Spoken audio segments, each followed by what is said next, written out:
Bonjour à tous, bienvenue pour ce Patch Tuesday du mois d'avril. Je suis accompagnée de Mika pour faire ce Patch Tuesday. Salut Mika.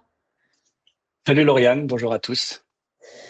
Comme toujours dans la section doc de Goldcast, vous trouverez plusieurs éléments aujourd'hui. Le premier, c'est la présentation d'aujourd'hui.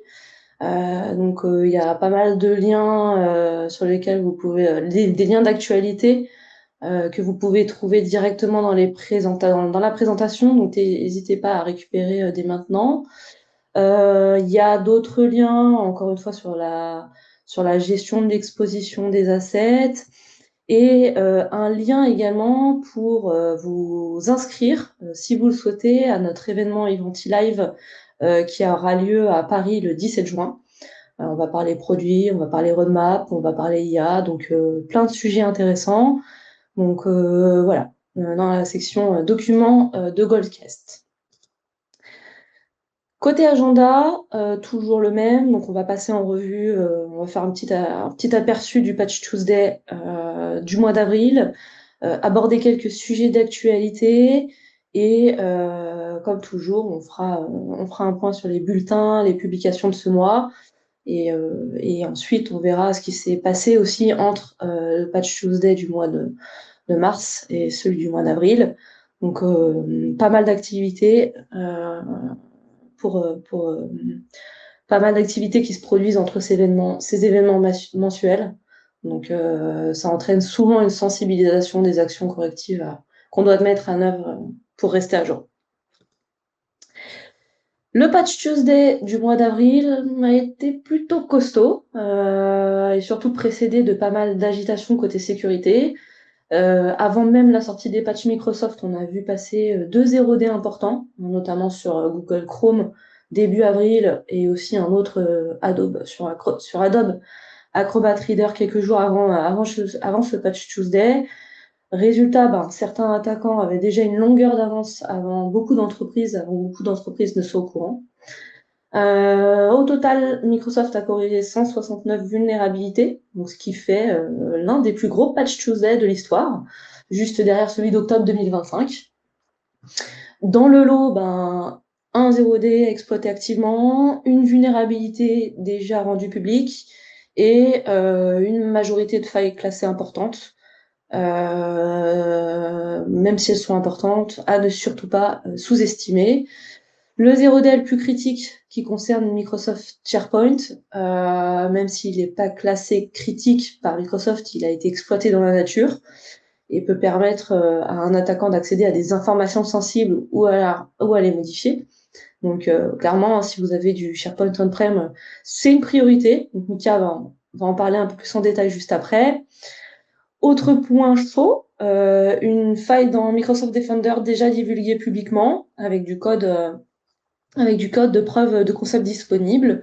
Donc ça augmente clairement là le risque d'exploitation, notamment pour des élévations de privilèges locales. Donc là c'est pareil, Mika refera un point là-dessus juste après les news. Côté éditeur tiers, Addon n'a pas chômé non plus, donc 12 mises à jour ce mois-ci, on en reparlera dans les bulletins, dont celle qui corrige le 0D Acrobat. Donc au total, c'est quand même plus de 50 CVE corrigés avec beaucoup de failles critiques. Là aussi, difficile de se permettre d'attendre le prochain cycle de maintenance. On refera un point là-dessus dans les bulletins et les releases.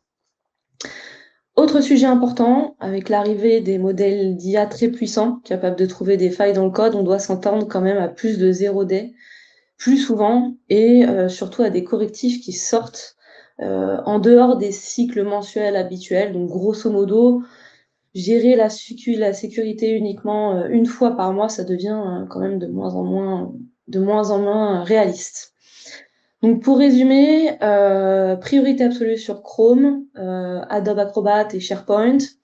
Pas sous-estimer les failles importantes, surtout quand elles sont déjà exploitées ou qu'elles sont publiques. Et surtout, commencer à raisonner en gestion d'exposition au risque plutôt qu'en simple patch management de calendaire finalement.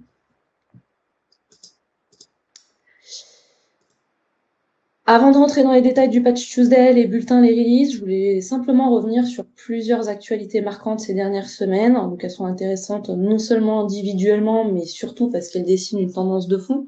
Il y a de plus en plus de vulnérabilités critiques. Les vulnérabilités, elles arrivent plus rapidement et souvent elles sont en dehors des cadres opérationnels et traditionnels. Le premier lien concerne Adobe Reader avec un 0D exploité via des PDF malveillants. Donc depuis décembre 2025, il y a une vulnérabilité 0D qui est exploitée activement via des fichiers PDF piégés. Donc ces documents sont diffusés principalement par phishing ciblé, mais aussi via des sites compromis. Techniquement, l'exploitation, elle est particulièrement efficace parce qu'elle se repose sur une action très banale finalement, hein, ouvrir un PDF. Donc il n'y a pas besoin de macro, il n'y a pas besoin de clics supplémentaires, pas besoin de fichiers exécutables évidents. Donc ça pose ce qui pose problème ici, c'est vraiment la durée d'exploitation, parce que pendant plusieurs semaines, voire plusieurs mois, les attaquants ont pu exploiter cette faille avant que beaucoup d'organisations ne la détectent ou ne la priorisent comme vulnérabilité vraiment critique. Donc en pratique, ça démontre finalement deux choses. D'abord, les applications utilitaires comme les lecteurs PDF restent une surface d'attaque critique. Et ensuite, surtout, les correctifs éditeurs qui sortent hors cycle mensuel doivent être intégrés dans une logique de patching un peu plus dynamique. Deuxième sujet qui touche Google Chrome. Début avril, Google a confirmé l'exploitation active d'un 0D critique affectant potentiellement 3,5 milliards d'utilisateurs. La vulnérabilité permet l'exécution de code à distance via une page web malveillante. Le point important ici, c'est pas seulement l'existence du 0D, mais c'est surtout sa fréquence. Il s'agit quand même déjà du 4e 0D que Chrome a corrigé depuis le début de l'année 2026. Donc clairement, là, le navigateur, il est devenu un composant central de l'entreprise. Il donne accès aux applications cloud, aux données, aux identités, parfois même aux outils internes. Donc exploiter le navigateur, finalement, c'est souvent contourner plusieurs couches de défense d'un coup. Du coup, pour les équipes IT, surtout, l'enjeu, il est plus seulement est-ce que les navigateurs se mettent à jour ou est-ce qu'ils sont à jour, mais surtout à quelle vitesse, avec quelle visibilité et surtout avec quel niveau de contrôle sur les versions réellement déployées. Autre sujet d'actu, le projet Glasswing, donc, qui est un sujet qui, je dirais, un peu plus stratégique. Donc, projet Glasswing et modèle Claude Mythos Anthropique. Ce projet a démontré qu'une IA peut non seulement identifier des vulnérabilités inconnues, mais aussi enchaîner plusieurs failles pour construire des véritables chaînes d'exploitation, là où finalement des audits humains ou des outils automatisés ont échoué pendant des décennies. Là, le message clé, il est assez fondamental, hein. La découverte de vulnérabilité, c'est en train de devenir beaucoup plus rapide que notre capacité à corriger. Donc ça remet en cause les approches traditionnelles qu'on a, c'est-à-dire scanner, trier par score CVSS, patcher au prochain cycle. Donc dans un monde où la découverte s'accélère, la vraie question, elle devient que corrige-t-on en priorité, sous quel délai, en fonction du risque réel et du contexte métier. Et c'est là notamment que des outils comme du RBVM, Risk Based Vulnerability Management, prennent tout leur sens, puisque c'est des outils qui permettent d'ingérer des données de scanner de vulnérabilité et de faire une lunette de priorisation de ces vulnérabilités, et derrière, de prendre aussi en compte le contexte de l'entreprise. Donc, si les assets sont exposés sur Internet, si les assets sont critiques, et donc tout ça est pris en compte par des outils tels que RBVM. Autre sujet encore, hein, il y en a pas mal pour ce Patch Tuesday, Apple. On a observé une décision assez rare quand même de la part d'Apple qui a publié des correctifs de sécurité pour iOS 18, y compris sur des appareils capables de migrer vers iOS 2026, iOS 26, pardon. Cette décision, elle fait suite à la fuite du kit Darksword, donc une chaîne d'exploitation complète permettant de compromettre un iPhone via une simple visite sur un site web malveillant sans interaction utilisateur. Donc, ce type d'exploit, il est typiquement utilisé dans des campagnes ciblées, parfois liées à de la surveillance étatique, mais sa publication publique a changé l'équation du risque finalement. Donc là, le signal envoyé par Apple est assez fort, puisque la menace est quand même suffisamment sérieuse pour justifier d'un assouplissement temporaire de sa politique de support, ce qui est assez rare de la part d'Apple finalement. Et donc pour les entreprises, ça souligne l'importance d'intégrer les terminaux mobiles dans des stratégies de gestion de vulnérabilité, au même titre que les postes de travail finalement. Donc aussi avec du MDM, du MTD et du management des vulnérabilités. Microsoft, donc si on regarde maintenant les évolutions Microsoft autour de Remote Desktop, donc sécurité renforcée pour Remote Desktop. Avec les mises à jour d'avril, Microsoft a introduit de nouvelles alertes de sécurité lorsqu'un fichier RDP est ouvert, pour la simple et bonne raison que les fichiers RDP sont largement utilisés dans des campagnes de phishing, et donc ils permettent de rediriger automatiquement des ressources locales, disques, presse-papier, périphériques, vers un serveur distant contrôlé par un attaquant. Et donc, désormais, l'utilisateur il voit clairement quels paramètres sont demandés et tout est désactivé par défaut. Donc, il y a un avertissement explicite également affiché lors de la première utilisation. Donc, c'est vraiment une amélioration nette en matière de sécurité, mais c'est vrai qu'elle peut quand même impacter certains usages IT automatisés. Donc, pour l'équipe IT, il faut vraiment anticiper ces changements et surtout pouvoir les expliquer aux utilisateurs, aux équipes concernées, quoi.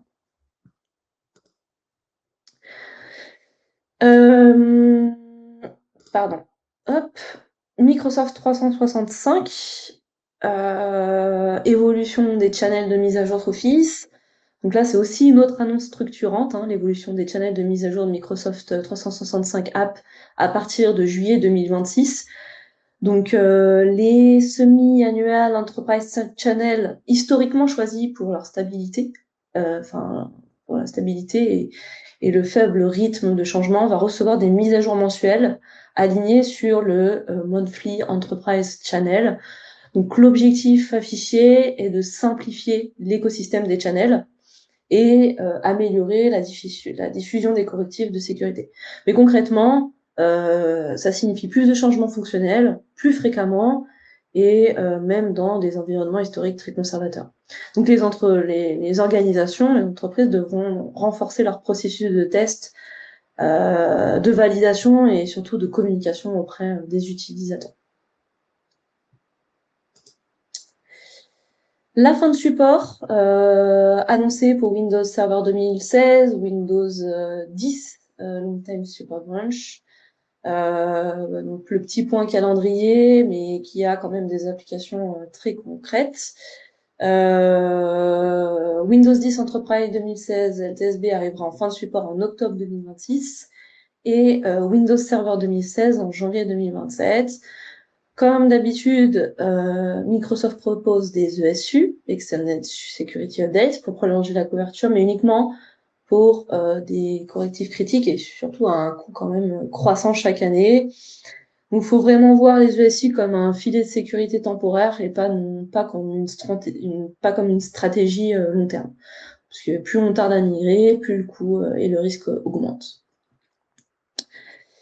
Et enfin, autre sujet d'actu que je voulais mettre en avant, Microsoft retire SARA, l'outil de support and recovery assistant, à partir des mises à jour de mars 2026. Vous avez peut-être fait attention.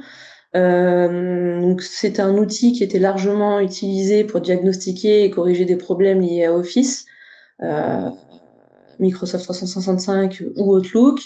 Il est remplacé par l'outil GetHelp en ligne de commande, basé sur une infrastructure plus moderne et plus sécurisée. Donc GetHelp. Pour les équipes IT, ça implique de mettre à jour des scripts existants et d'adapter les processus de support automatisés.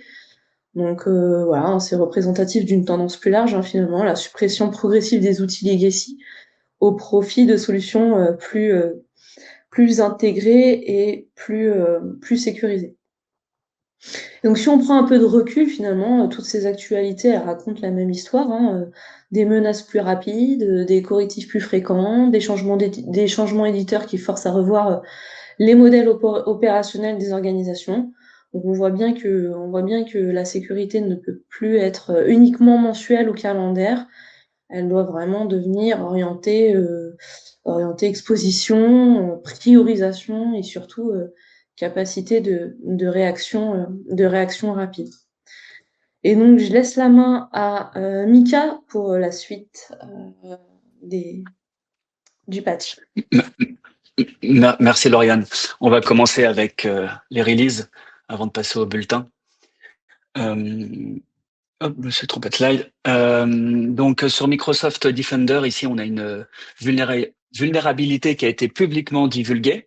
La bonne nouvelle, c'est que Microsoft est très clair là, c'est qu'il y a rien de particulier à faire. Defender se met à jour tout seul, très régulièrement via la plateforme et les signatures.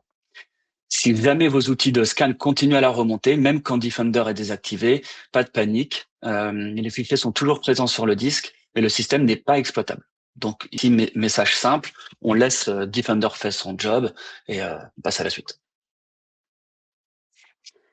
Là, on change clairement de niveau de priorité sur SharePoint. Lauriane en a pas, on a parlé un petit peu en introduction. C'est une vulnérabilité SharePoint qui est activement exploitée. Donc on n'est plus du tout dans le théorique, là, ça se passe maintenant. Elle touche les versions on-prem 2016-2019 et Subscription Edition et permet de faire du spoofing avec un accès possible à des données sensibles.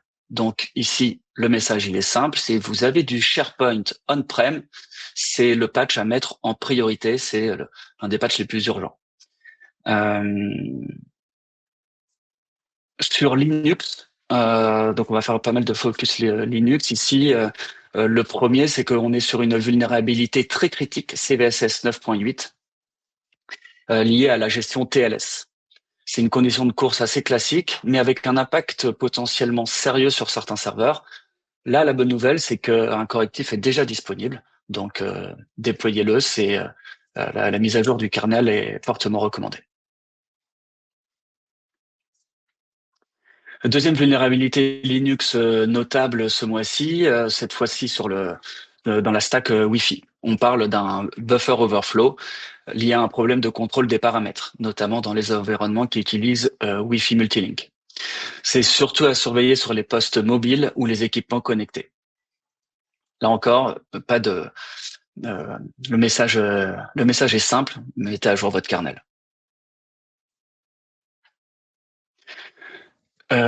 Troisième et dernier point sur le Linux, une vulnérabilité liée à Xen qui peut poser problème dans certains scénarios avec Secure Boot.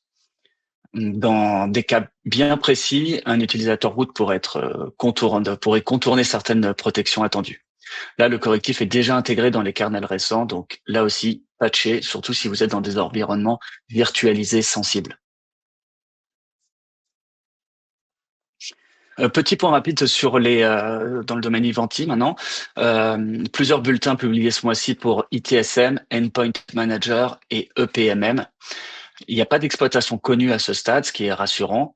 En revanche, certains scores CVSS sont élevés, donc il faut quand même vérifier vos versions, surtout en on-prem.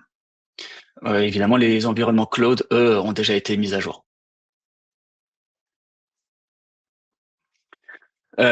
Cycle de vie Windows 11. Ici, c'est un rappel important. Si vous êtes sur Windows 11, les versions s'enchaînent assez vite et certaines arrivent rapidement en fin de support, surtout côté Home et Pro. Le message clé ici, c'est vraiment l'anticipation, éviter de se retrouver en fin de support sans plan de migration clair. Côté serveur, on est sur quelque chose de plus stable avec le modèle LTSC. Des releases tous les 2 à 3 ans, 5 ans de support standard et 5 ans de support étendu. Windows Server 2016 arrive en fin de parcours et 2022 approche de la fin du support mainstream. Donc là ici c'est une information pour vous dire que c'est le bon moment de revoir vos stratégies serveurs.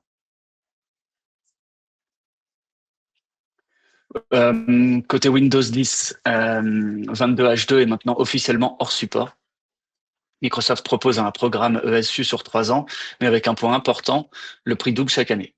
Donc, Ivanti propose une alternative alignée sur Microsoft, mais avec un prix fixe sur la durée, par exemple, qui peut clairement faire la différence en fonction de la taille de vos environnements.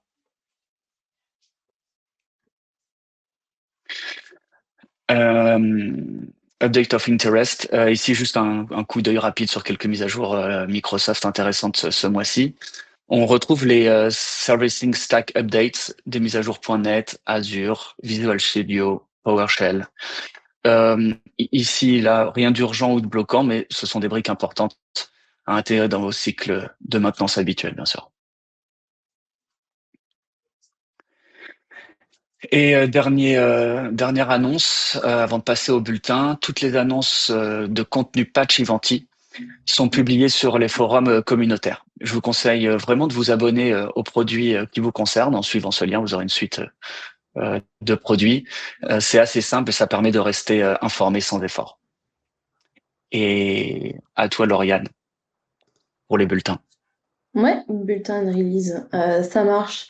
Pour la première partie des bulletins, on va vraiment se concentrer sur les correctifs Adobe qui ont été publiés ce mois-ci. Ce qui est frappant, c'est vraiment la cohérence globale, c'est-à-dire qu'une série de bulletins avec une sévérité maximale critique qui touche des applications très utilisées, souvent exposées à des fichiers provenant de l'extérieur. Et même si Adobe indique à chaque fois, enfin systématiquement, ne pas avoir connaissance d'exploits actifs, l'historique nous montre que ces vulnérabilités sont quand même régulièrement weaponisées, donc exploitables, dans les semaines ou les mois qui suivent. Donc, on commence. Je vois qu'il manque certains titres, mais qui doivent être, ça doit être un bug côté Goldcast. Je pense qu'ils sont bien présents dans la présentation. Donc, on commence le bulletin avec APSB 2644. Je vais essayer de donner à chaque fois le titre. Donc, c'est Adobe Acrobat et Reader. Qui concerne Windows et Mac avec version DC et classique 2024. Donc là, on est sur une sévérité critique. Deux vulnérabilités sont corrigées, une critique et une importante, avec des impacts qui incluent l'exclusion de codes arbitraires et la divulgation d'informations. Le scénario typique, c'est vraiment l'ouverture d'un fichier, d'un PDF malveillant, souvent reçu par mail ou téléchargé depuis une source externe. Et c'est ce qui rend Acrobat Reader notamment particulièrement sensible. C'est vraiment une application qui est omniprésente, utilisée par quasiment tous les utilisateurs. Donc, Adobe indique ne pas avoir observé d'exploitation active à ce stade. Mais dans la pratique, on sait tous que ce type de correctif doit être considéré comme prioritaire. Donc, à noter également qu'un redémarrage de l'application est nécessaire pour que le correctif soit effectif. Hop, retour des titres, génial. Deuxième bulletin, donc pour Adobe Illustrator version 29.8.5 et 32. 30.2. Là aussi, sévérité critique, c'est maximale. Donc, une seule vulnérabilité corrigée, la 2026-34-618, qui permettait l'exécution de cordes arbitraires. Donc là, la surface d'utilisateur, elle est plus limitée que pour Reader, mais le risque, il est bien réel dans les environnements créatifs, notamment lorsqu'on traite des fichiers envoyés par des clients ou des partenaires externes. Donc là, pareil, redémarrage requis pour finaliser l'application du correctif. Toujours sur Adobe, Photoshop 27.4, une vulnérabilité critique unique corrigée, référencée sous la référence de CVE 2026-27-289, avec un impact là encore d'exécution de code arbitraire. Photoshop qui est très largement utilisé finalement dans les contextes métiers et souvent pour ouvrir des fichiers provenant de sources multiples. Donc même si aucune exploitation active n'est signalée, ce type de faille reste quand même à haut risque. Et là, pareil, hein, redémarrage de l'application requise pour l'application, enfin après le déploiement du correctif. Adobe Bridge, version 15.1 LTS et 16.02. Donc c'est un bulletin particulièrement chargé, puisqu'il y a 6 vulnérabilités corrigées, dont 5 critiques et une importante. Les impacts couvrent à la fois de l'exécution du code arbitraire et également du déni de service. Donc Adobe Bridge qui est souvent perçu comme un outil passif de navigation et de prévisualisation. Donc justement, il peut être quand même exposé à de nombreux fichiers stockés localement ou sur des partages réseau, donc il faut faire vraiment attention. Et là également, un redémarrage de l'application est requis après l'installation du correctif. Adobe Connect, maintenant. Adobe Connect est l'application desktop associée. On parle ici de 9 vulnérabilités corrigées, dont 7 critiques. Les impacts incluent l'exécution de code arbitraire et l'élévation de privilèges. Adobe Connect qui est surtout utilisé dans des contextes collaboratifs, de formation, de communication. Donc l'enjeu, il n'est pas seulement au niveau post-client, mais potentiellement au niveau de l'environnement global. Pareil, pas d'exploitation active connue, mais c'est un bulletin qui mérite quand même une attention particulière. Toujours sur Adobe, décidément, InCopy, version 21.2 et 25.2. 2 vulnérabilités critiques sont corrigées avec un impact d'exécution de code arbitraire. Une copie qui est souvent intégrée dans des chaînes éditoriales professionnelles, donc ça signifie qu'une compromission peut se propager au-delà d'un simple post isolé. Donc là, c'est pareil, redémarrage de l'application requise après l'installation de la mise à jour. Et pour finir sur Adobe, Adobe InDesign, donc là, 8 vulnérabilités qui sont corrigées, donc 6 critiques avec des impacts multiples. Exécution de code arbitraire, déni de service et divulgation d'informations. Et InDesign, c'est vrai ça traite souvent des fichiers complexes provenant de nombreuses sources aussi, donc ça augmente le niveau de risque dans les environnements de production.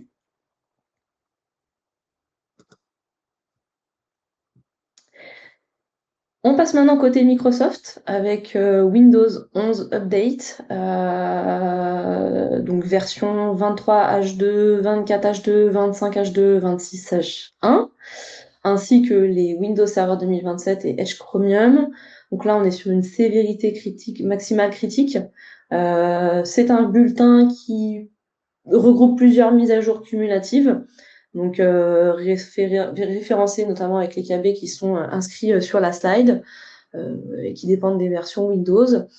Donc au total, Microsoft corrige 128 vulnérabilités. Les impacts couvrent un spectre très large, hein, exécution de code à distance, contournement des mécanismes de sécurité, élévation des privilèges, déni de service, spoofing, altération du système, divulgation d'informations, la totale, quoi. Donc point important à noter, à ce stade, Microsoft ne signale aucune vulnérabilité exploitée activement, ni de faille publiquement divulguée. Donc ça ne veut pas dire que le risque est nul, mais que la fenêtre de remédiation est encore favorable. Et donc, comme pour toute mise à jour cumulative Windows, un redémarrage est requis, ce qui peut nécessiter un petit pilotage quand même côté IT, notamment sur les machines un peu critiques. Au niveau des problèmes, des non-issues qui ont été rencontrés après l'installation du patch, le point commun finalement, c'est BitLocker. Donc sur la version Windows Server 2025, 2 éléments sont à connaître. Le premier élément, c'est un changement côté WSUS. Donc Microsoft a temporairement supprimé l'affichage détaillé de certaines erreurs de synchro dans le cadre d'une mitigation pour une vulnérabilité de code à distance. Et le deuxième point, c'est que certains systèmes peuvent demander la clé de récupération BitLocker lors du premier redémarrage après l'installation de la mise à jour. Donc si la stratégie du groupe BitLocker n'est pas si la stratégie du groupe BitLocker recommandée n'est pas correctement configurée. Même comportement BitLocker observé sur Windows 11 pour les versions 23H2, 24H2 et 25H2. Donc concrètement, ça peut se traduire en tout cas par des utilisateurs bloqués au redémarrage, demandant une clé de récupération qu'ils n'ont toujours pas à disposition. Donc voilà, c'est pas un problème de sécurité à proprement parler, mais plutôt un risque opérationnel important si les clés BitLocker ne sont pas correctement sauvegardées dans l'Active Directory, dans l'Entra ou un autre coffre sécurisé.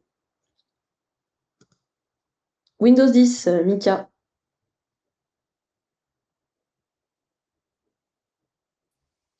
Merci Lauriane. Windows 10, mise à jour Windows pour Windows 10 LTSB et les serveurs. Ici, plus de 120 vulnérabilités corrigées ce mois-ci, avec des impacts assez larges. Exécution de code, élévation de privilèges, fuite d'informations. Il n'y a pas d'exploitation connue à ce stade, mais le Microsoft alerte sur quand même un volume important. Un redémarrage est requis pour planifier correctement cette mise à jour.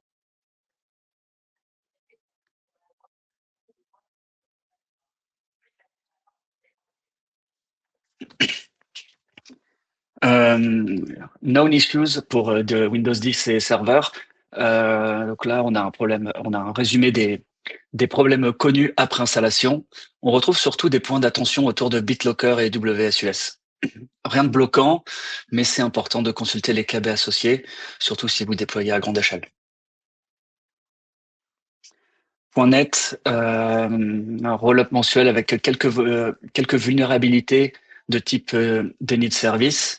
Encore une fois, pas d'exploitation connue et dans la majorité des cas, pas besoin de redémarrer la machine ici. Donc ça a intégré tranquillement dans les cycles standards.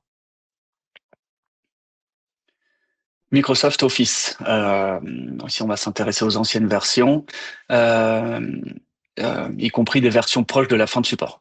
On est principalement sur des vulnérabilités d'exécution de code à distance, donc à prendre en considération. Ici, là, Microsoft nous dit qu'un redémarrage des applications est nécessaire, mais aucun problème connu signalé ici. Microsoft 365 et Office LTSC, même logique pour Microsoft, même logique ici, une douzaine de vulnérabilités corrigées, mais aucune exploitation connue. C'est un patch fortement recommandé, surtout sur les postes utilisateurs très exposés. SharePoint, bulletin de sécurité, deux vulnérabilités corrigées ici, dont celle qui est activement exploitée, dont on a déjà parlé. Le message ici reste le même, patch immédiat recommandé sur tous les environnements concernés. Dernier butin côté Microsoft sur les SQL serveurs, une vulnérabilité d'élévation de privilèges, mais heureusement pas exploitée à ce jour. Microsoft indique qu'un redémarrage est nécessaire, mais aucun problème connu. Donc c'est encore une fois à planifier dans vos fenêtres de maintenance habituelles.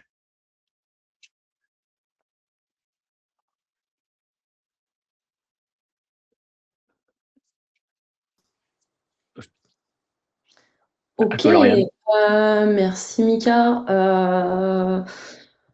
On passe au dernier point de ce Patch Tuesday. Donc, on sort des correctifs éditeurs majeurs et on regarde maintenant une vue d'ensemble des mises à jour Windows tierces publiées ce mois-ci. Comme vous le savez, hein, c'est une slide qui est volontairement macro. Elle montre finalement le volume et la diversité des mises à jour à gérer sur un poste Windows moderne. On distingue toujours les trois catégories, mise à jour de sécurité avec CVE, mise à jour de sécurité sans CVE, et enfin mise à jour non sécuritaire, donc plutôt des apports en termes de fonctionnalité ou des corrections de bugs. Ce qui est toujours marquant ici, c'est vraiment le nombre de composants exposés, les navigateurs, les outils de développement, les lecteurs PDF, les outils collaboratifs, runtime, les clients VPN, les outils graphiques. Et donc finalement, le message clé ici pour les équipes IT et de sécurité, c'est que l'exposition, elle se limite plus à l'OS, pas à l'OS, ni au navigateur, mais c'est vraiment l'ensemble de la chaîne logicielle du poste qui doit être maintenu à jour. Si on rentre un peu dans les détails, des applications tierces avec CVE, on commence par AutoCAD et Google Chrome. Donc AutoCAD 2024 1.8 corrige 17 vulnérabilités. Donc même si AutoCAD est souvent utilisé par une population ciblée, l'impact peut être important quand même dans des environnements industriels ou d'ingénierie. Côté Chrome, on observe un point très important, c'est que plusieurs versions ont été corrigées en très peu de temps, chacune avec des lots de vulnérabilité distincts. Et selon les versions, on est entre quelques CVE et plusieurs dizaines de vulnérabilités corrigées. Donc ça illustre quand même la cadence extrêmement élevée des correctifs navigateurs. On continue sur Chrome, donc encore avec plusieurs versions correctives successives. Donc on voit ici des lots allant jusqu'à 60 vulnérabilités corrigées en une seule version, donc c'est assez considérable. En parallèle, on a Devolution Remote Desktop Manager, qui est un outil très utilisé par les équipes IT. Et là, on a 7 vulnérabilités corrigées, donc c'est important compte tenu de la nature sensible de l'outil finalement. Donc les solutions d'accès distant ou d'administration doivent toujours être patchées avec attention, parce qu'elles offrent potentiellement un accès privilégié aux environnements internes. On poursuit avec Docker, puis Firefox. Docker for Windows qui corrige une vulnérabilité, ce qui peut sembler mineur, hein, mais quand même Docker reste un composant clé dans les environnements de développement et parfois en production. Côté Firefox, on observe des volumes aussi élevés, jusqu'à 46 vulnérabilités corrigées sur une version et des correctifs spécifiques aussi pour les versions ESR. Donc, comme pour Chrome, les navigateurs alternatifs doivent être traités avec le même niveau de priorité, surtout dans les environnements où ils sont autorisés et standardisés. Foxit PDF, éditeur et lecteur. Donc il y a plusieurs déclinaisons qui sont concernées, la version classique, la version enterprise, la version par abonnement. Dans tous les cas, on retrouve 7 vulnérabilités corrigées par version. Donc les lecteurs et éditeurs PDF, ça reste vraiment, on en a parlé, hein, mais ça reste vraiment une surface d'attaque majeure, exactement comme Adobe Reader. Et vraiment, le simple fait d'ouvrir un PDF peut suffire à déclencher une exploitation. Voilà. On continue toujours avec Foxit PDF Reader, mais cette fois-ci sur les éditions Consumer et Enterprise. Donc toujours avec le même lot de vulnérabilité. Je ne vais pas passer sur chacune des CVE, mais voilà, vous avez la liste en tout cas au niveau des slides. Et puis GIMP, qui corrige 5 vulnérabilités. Donc là aussi, on est sur un outil graphique souvent utilisé pour l'ouverture des fichiers provenant de sources externes. Voilà, attention à cette partie-là. Cette slide-là, elle est particulièrement intéressante pour les environnements de développement. On a Golang qui corrige 10 vulnérabilités et Node.js qui corrige 7 vulnérabilités, aussi bien sur la version currente que sur la version LTS. Donc les runtimes de développement, c'est pas seulement des outils pour développeurs, ils sont souvent embarqués dans des applications métiers, des scripts ou des outils internes. Donc un runtime vulnérable peut rapidement devenir un point d'entrée indirect dans l'environnement.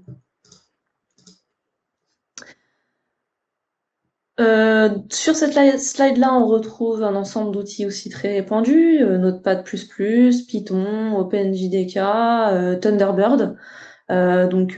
Python corrige 3 vulnérabilités, OpenJDK en corrige 4, Thunderbird atteint des volumes assez élevés, puisqu'on est sur près de 50 vulnérabilités corrigées finalement sur certaines versions.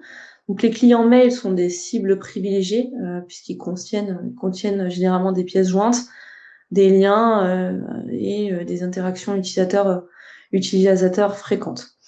Et toujours sur Thunderbird, avec les versions standard et ESR, là encore, on observe des correctifs fréquents et nécessaires, notamment dans les environnements où Thunderbird reste le client de messagerie principal.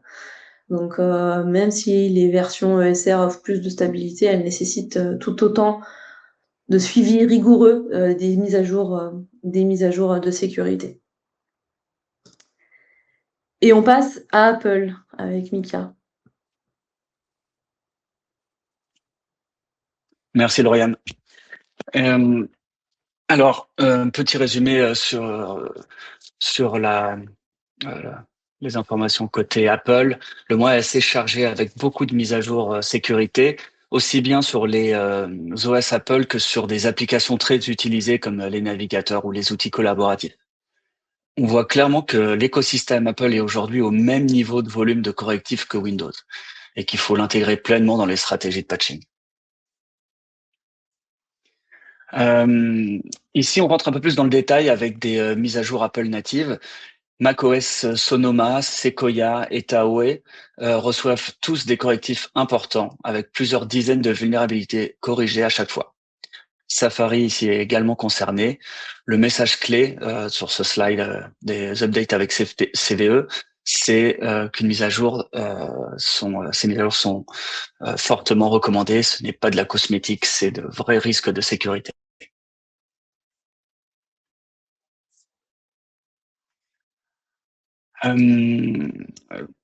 Là, on commence la partie application tierce sur macOS. Premier gros sujet, Google Chrome. Plusieurs versions corrigées ce mois-ci avec des vulnérabilités parfois critiques.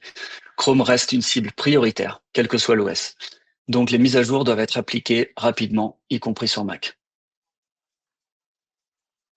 Même constat avec Firefox ici, avec plusieurs versions concernées, y compris les versions ESR. On parle ici de vulnérabilités multiples, principalement liées à l'exécution de code et à la gestion de la mémoire.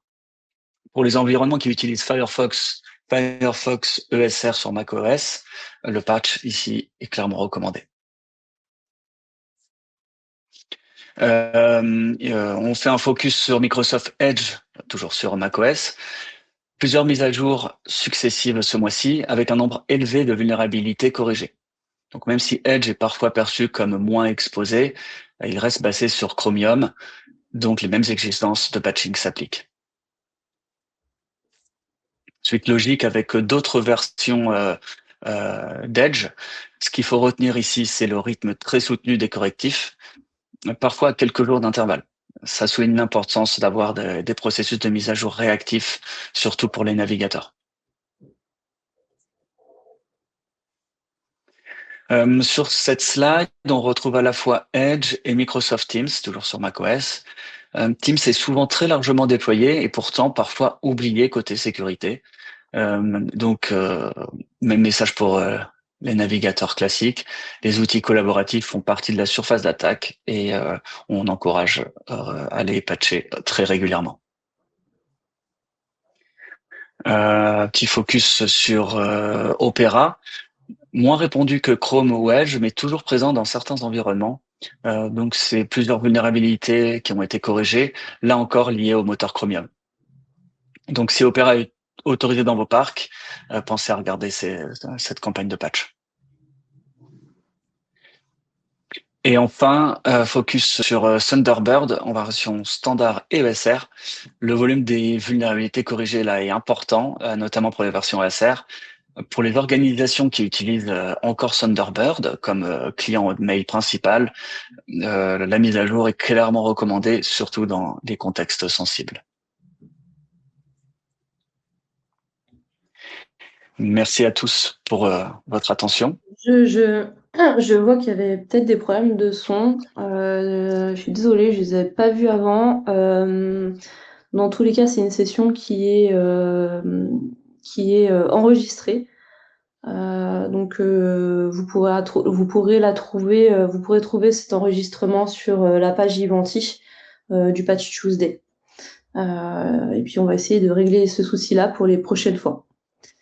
Je vois pas d'autres questions. Merci à tous pour votre attention. Et puis on se retrouve le mois prochain. Au revoir. Merci à tous. Au revoir.